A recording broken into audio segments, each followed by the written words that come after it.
Qur'ani nyeranda ikigabane cha 77 uhoraho Allah avuga ati Bismillahirrahmanirrahim kwizina ry'uhoraho Allah nyene imbabazi nyene impuhwe wal mursalati urfa ndarahiye kumiyaga itumwa mu bwitonzi ishumikanye fal asifati asfa no kumiyaga ihuhutana igihuhusi ntangere wan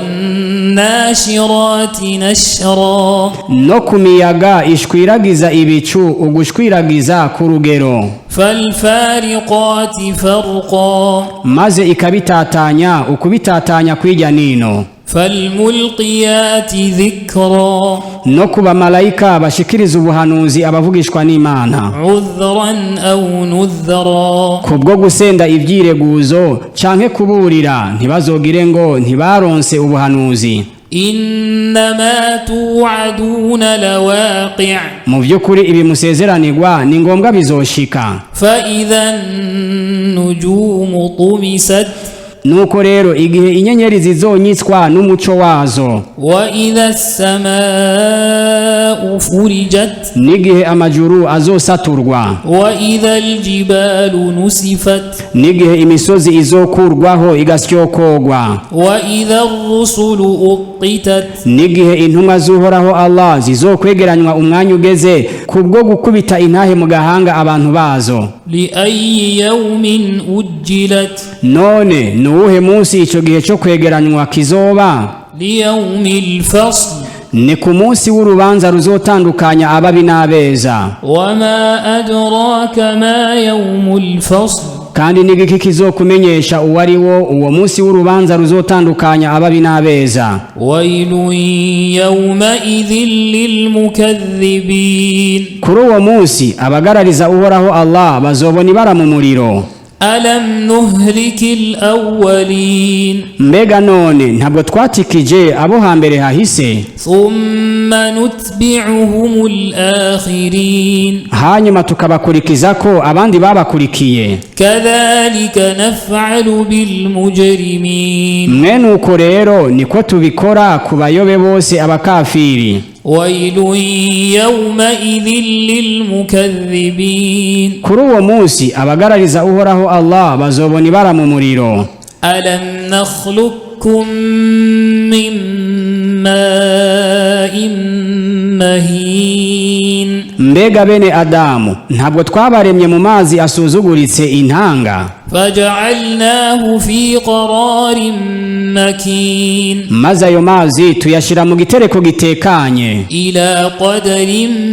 ma'lum kugeza ku rugero rw'umwanya washinzwe faqadarna fa ni'mal qadirun gutyo rero tugera igihe cy'umwana kuvuka kandi koko turabeza bo kugera ibihe wailun yawma idhil lilmukaththibin kuri uwo munsi abagarariza uhoraho Allah bazobona ibara mu muriro alam naj'alil arda kifata mbega none isi ntitwayironkeje kuba ibungabungiro ry'ibiremwa ahya'an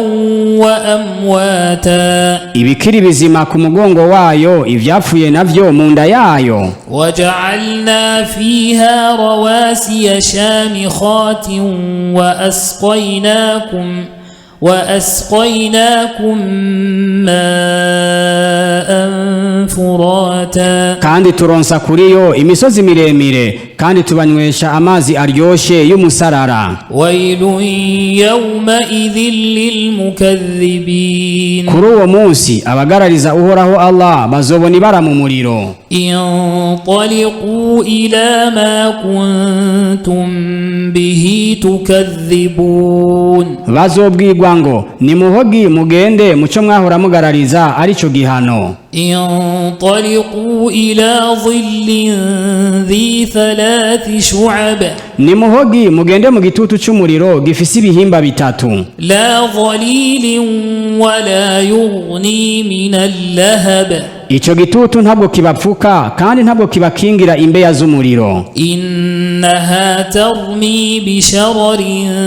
kalqasr mu byukuri umuriro nyawayo utaragura amasase ameze nk'amazubuzu كأنه جمالة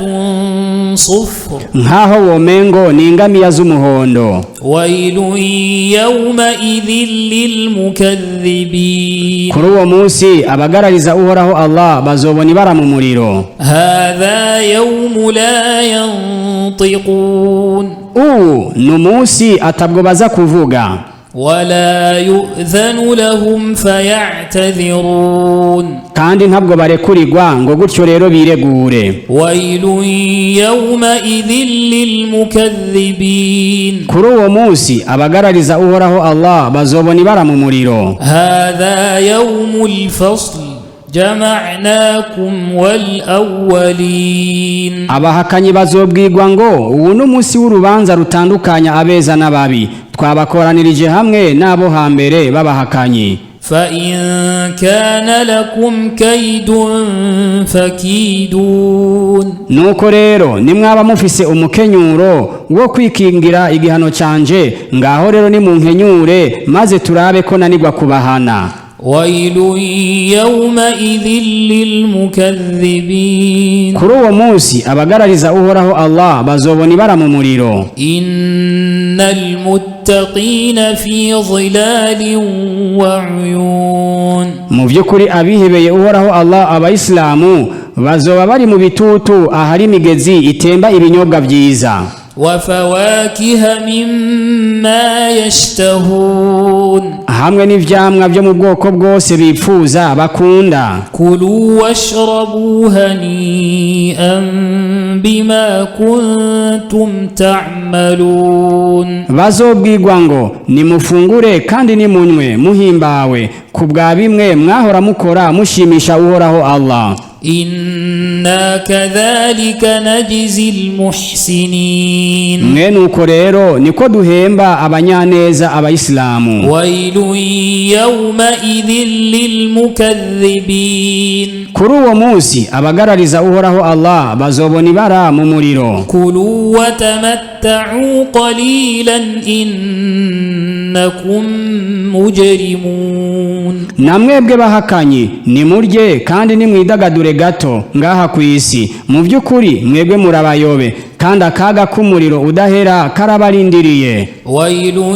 يومئذ للمكذبين kuri uwo munsi abagarariza uhoraho Allah bazobona ibara mu muriro. وإذا قيل لهم اركعوا لا يركعون kandi iyo babwiwe ngo nimwuname mwubame hasi musenge ntabwo bunama. ويل يومئذ للمكذبين kuri uwo munsi abagarariza uhoraho Allah bazobona ibara mu muriro. فبأي حديث بعده يؤمنون none rero niyihe ndongora amajambo hadithi bazokwizera inyuma ya Qur'ani?